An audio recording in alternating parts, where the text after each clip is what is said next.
Assalomu alaykum hurmatli chorva ishqibozlari. Bunda siz bilan yashil bo'lgan sigirlarimizni, hayvonlarimizni davolash jarayonini ko'rib chiqamiz.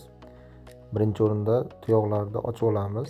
Chiroyli qilib yaralarni olib tashlaymiz. Keyin muskuk qo'rasi bilan tozalaymiz. Tozalab yuvib olganimizdan so'ng asidi 3 spreyi yoki dorisini kuyamiz. Kuyib bo'lgandan so'ng mana videoda ko'rib turganingizdek o'zini maxsus dorisi bor. Yaralarni tez bitirish hamda yashil kasalligini hayvon organizmidan chiqib ketish uchun yordam beradi. Bu dorilarni yara bo'lgan joylarga yaxshilab qo'yib olamiz, yopishtirib. Video davomida ko'rishingiz mumkin. Dori-darmonlarni qo'ygandan so'ng tuyoqlarni boylaymiz. Yaxshi va sifatli bintdan foydalanamiz. Tuyoqlarning atroflari, ichkarilari va tirnoqlar orasini yaxshilab boylab olamiz.